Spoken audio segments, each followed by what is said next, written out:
Welcome to Toffee TV. This is my 3 talking points from Everton 1, West Brom 1. Today, talking point number 1. Theo Walcott made his full debut today for Everton. Well, his debut for Everton today at Goodison Park. And I thought he'd done very well. I thought he'd done really well on the whole. There'll be games when we can get him in it. Well, I hope there will be, when we can get him in it even more. But he showed today that he's up for the fight. He really does work hard, Theo. He's ended the game with an assist for Nias's goal. It's just a pity we couldn't get him in a bit more. He had a really good volley that Ben Foster made a great save from. And he just looks a threat, and he looks like, you know, we got on the outside and put a couple of good crosses in as well. Put a brilliant ball in the first half, which I feel Cenk Tosun should have attacked. But he's just shown glimpses today of what we can get for him. And I think the fitter we get him, and we get used to what he does and used to the runs he makes, we can utilise him better. But he's given me a little bit of confidence today that he can be a big player for us. Yeah, I was like I said, I was really impressed by his work rate as well. He's got the ability, he's got the tools, but to work that hard and that speed is there. And once his fitness is up to full speed and he can do it over 90 minutes, I think he could be a big player for us. But we've got to get him in the game more, because he's not going to be used to us not creating chances, because he's come from Arsenal, who create a hell of a lot of chances each game, to a team that is lucky to have a shot in the first half. So we've got to correct that very quickly. But I've seen enough today to make me feel that Theo Walcott will be an important player for us, and the more of those we can put in our team, the better, and the better we will be. But a good solid start. Listen, you start your debut and you have an assist on your debut, then you can't really complain with that. So well done, Theo. Moving on, I think we've got to talk about our midfield. And that midfield today stood out like a sore thumb for me. We were playing a team in the bottom 3. They came to Goodison and played 2 strikers. Who knew?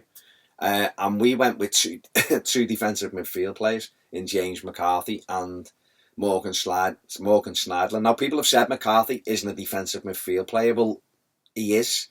He might get around the pitch, but he doesn't maraud into the opposition box. He doesn't get it edge of the box and ping it at goal. He's there to press and to break play up. So that, to me, is a destructive midfield player. Now, you've got him and you've got Morgan Schneidlin, who both want to break the play up, but neither of them want to pass the ball forward. And that was a big problem to me today. It was a very, very big problem. We didn't want to pass the ball forward, either of those 2 centre midfield players. And when you've got that, it's a problem, because your whole team is sitting so deep. It's so deep that you can't, they've just swarmed all over us. Whereas if we could have got the ball and popped it off and got it back, we could have pushed West Brom further and further back. But they didn't need to. They were comfortable with doing what they do. And I just feel as though that whole thing has to be looked at. It's got to be looked at, because the way we're set up, listen, we haven't got a left-hand side because we've got a third choice or fourth choice right back playing left back, and he doesn't want to go on the outside. He doesn't want to cross the ball. He crossed one near the end of the game, which wasn't a bad ball, actually, out of necessity, because he had no pass on and he was running out of space. That was the only time he went on an overlap with the ball. Every other time he does it, he turns onto his right foot and it goes back to the halfway line. So we know that that's an issue. So already we're kind of a weapon cut away. So what we can't have is we then can't have our midfield players passing it side to side to side to side, because it's not going anywhere. We're not doing anything. We need someone who can go forward. And when Wayne Rooney came on and went in that position and played that forward ball to Theo Walcott, we scored from it. It was a one ball, bing, bing, goal. And that was it, from a forward pass. And if Rooney would have started alongside McCarthy or, I say Schneidlin, but I don't know how he was in the team today over Garner, but unless Garner's got a niggle or whatever. But Rooney in there would have got us passing the ball forward. I think Sigurdsson as well. I'm not convinced he's a number 10. I'm really not. I think he's just a good midfield player who can play in the 3. But he played in that supposedly number 10 role today. I don't know. He didn't get any real shots away. He didn't play any through balls. He wasn't dominating the ball.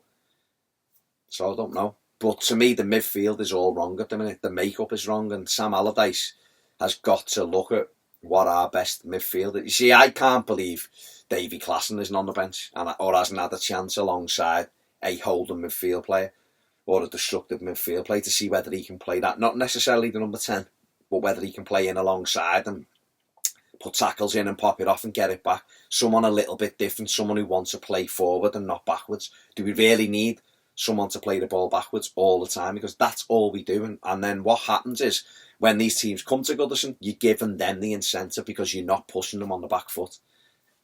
So the midfield is a big problem for me. And my third point and final point, where was Ademola Lookman? Where was he today? That, to me, is a game where he should be on the bench. You know, Vlasic comes in. I like Nikola Vlasic. I've got no issue with him at all. I think he's a good player, but he's been brought in and thrown on the left hand. Excuse me. He's been thrown on the left hand side today. Bolassi's been there. Lookman come on for half an hour at Anfield and was involved in a goal and run at them. He terrorised Joe Gomez, who's, you know, supposedly the net. No, to be fair, Gomez is a good player, but Gomez, you know, who they love, he terrorised him so much they had to take him off and put Trent Alexander, whatever his name is, Arnold on. And Lookman's not been seen since. How? Teams like Tottenham are sniffing around him. He can't get in R18. It's bizarre.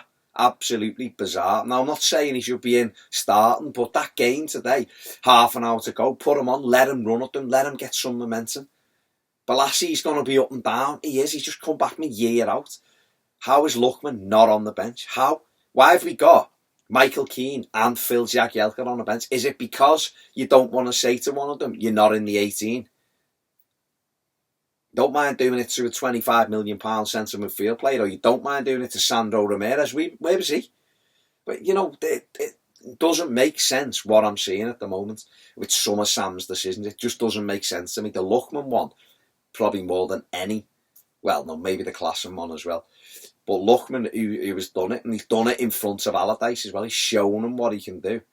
Why is he not there at home? Okay, I can understand it a little bit at Wembley maybe, but again, last week he should have been the one who was brought on with half an hour to go when the game was finished anyway. Bizarre. Absolutely bizarre. Let me know what you think in the comments section below. There's my 3 talking points from Everton 1, West Brom and Albion 1. Make sure you have a fantastic weekend. Check all of the rest of our videos around this. And I'll see you soon on Toffee TV.